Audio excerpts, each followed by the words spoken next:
સુરત આવેદનપત્ર આપનાર મહિલાને માસૂમ દીકરીને એસિડ એટેકની ધમકીનો આક્ષેપ, લાલગેટ પોલીસ તપાસમાં। સુરતના મદારીવાડ વિસ્તારમાં કથિત તોડબાજી કરતી મહિલાઓ સામે પોલીસ કમિશનરને આવેદનપત્ર પાઠવનાર પીડિતા મહિલા અને તેમની 7 વર્ષની દીકરીને જાનથી મારી નાખવાની તેમજ એસિડ એટેક કરવાની ધમકી અપાઈ હોવાનો ગંભીર આક્ષેપ સામે આવ્યો છે। સમગ્ર મામલે લાલગેટ પોલીસે અરજી સ્વીકારી વધુ તપાસ હાથ ધરી છે। સ્થાનિક રહીશ અતિયા અશફાક શેખે દક્ષા સોના અને પુષ્પા જૈન ઉર્ફે આયશા મોહસિન શાહ નામની 3 મહિલાઓ સામે પોલીસ કમિશનરને આવેદનપત્ર પાઠવ્યું હતું। આવેદનપત્રમાં આરોપ મુકાયો હતો કે તેઓ ગેરકાયદે જુગારધામ ચલાવે છે તેમજ અસલમ ઇબ્રાહીમ મેમણ સહિતના લોકોને ખોટા કેસોમાં ફસાવવાની ધમકી આપી બ્લેકમેલિંગ કરીને રૂપિયા પડાવે છે। ઉપરાંત ઓળખ બદલી કાયદાનો દુરુપયોગ કરાતા હોવાના આક્ષેપ સાથે કડક કાર્યવાહી કરવાની માંગ કરવામાં આવી હતી। અરજદારના જણાવ્યા મુજબ આ રજૂઆતથી અકળાઈને આરોપી પુષ્પાએ 27 જુલાઈની રાત્રે અતિયા શેખ, તેમના કાકી સાસુ અને તેમની 7 વર્ષની દીકરી આયશાને જાહેરમાં અપશબ્દો બોલી અરજી પરત ખેંચી લેવા દબાણ કર્યું, સાથે જાનથી મારી નાખવાની અને એસિડ એટેક કરવાની ધમકી આપી હોવાનો પણ આક્ષેપ કરવામાં આવ્યો હતો। ઘટના દરમિયાન અતિયાના પતિ અશફાક શેખ સ્થળ પર પહોંચી તરત જ પોલીસ કંટ્રોલ રૂમમાં ફોન કરતા આરોપી પુષ્પા ત્યાંથી ફરાર થઈ ગઈ હોવાનું જણાવ્યું છે।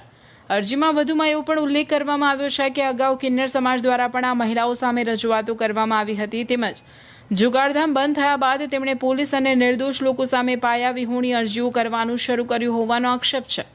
અરજદારના જણાવ્યા મુજબ પુષ્પા અને તેની બહેનો સામે સુરતના વિવિધ પોલીસ મથકોમાં અગાઉ પણ અનેક ફરિયાદો નોંધાઈ ચૂકી છે, જ્યારે સૌથી મોટી બહેન પાસા હેઠળ જેલવાસ ભોગવી ચૂકી હોવાનો પણ દાવો કરવામાં આવ્યો છે। હાલ સમગ્ર મામલે લાલગેટ પોલીસે અરજી સ્વીકારી કાયદેસરની કાર્યવાહી અને વધુ તપાસ શરૂ કરી છે। रिपोर्टर नैतिक रेशमवाड़ा, सूरत। हमारे मोहल्ले में 3 बहना है, दक्षा, पुष्पा, सोना। इससे हमारे को बहुत त्रास है।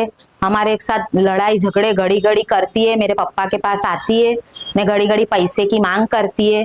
हम लोग 22 तारीख को कमिश्नर ऑफिस भी गए थे, वहाँ भी हमने अर्जी डाली कि ये हमारे को बहुत हैरान करती है, बहुत परेशान करती है। हमारे अक्के मेले में इसका नुकसानस है, किन्नरों को भी ये हैरान करती है, लोग को आने जाने देती नहीं है, लोग को भी जैसी वैसी गाली देती है कि मारूंगी करूंगी ऐसा बोलती है। किन्नर भी ये लोग से हैरान है, ने मेले में सभी ये लोग से हैरान है, जैसी वैसी गाली है। पासा में भी जाकर आई है तो भी ये लोग का अक्के मेले में ये लोग का ही वो है, सबके साथ लड़ते, मेले में जितने सबके साथ इनके लड़ते भी है, पैसे की मांग करते, पैसे नहीं देते तो बोले झूठे झूठे केस में बोले तुम्हारे को फंसा देंगे, हम ऐसा करेंगे, पुलिस वाले हमारे को जानते ये जानते, यूं करके हमारे को दड़ाते। हमने कमिश्नर कचेरी में अर्जी दी 22 तारीख को, उसके बाद दूसरे 2 दिन के बाद वापिस इसने मेरे साथ मगजमारी करी, हमारे मोहल्ले के पास उस तरह लेके खड़ी रही और बोले तेरे को भी मारूंगी, तेरी लड़की को भी 7 साल की उसको भी मारूंगी, दोनों को मारूंगी, ऐसा करके ना वापिस हमारे साथ मगजमारी करने लगी। पैसे की मांग करती है,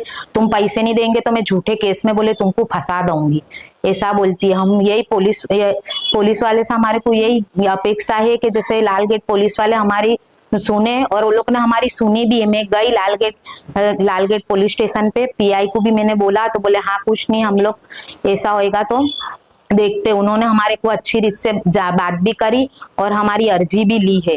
इसके लिए हमारे को बस वही है कि भाई इसकी कुछ भी निकाल करे, हमारे को दूसरा कुछ नहीं। लालगेट पुलिस वाले ने भी हमारे साथ अच्छी रीत से बात करी, पीआई ने भी बोला हाँ कुछ नहीं, हम लोग को क्या है क्या नहीं फिर देख लेंगे, बोले यूं करके बोला।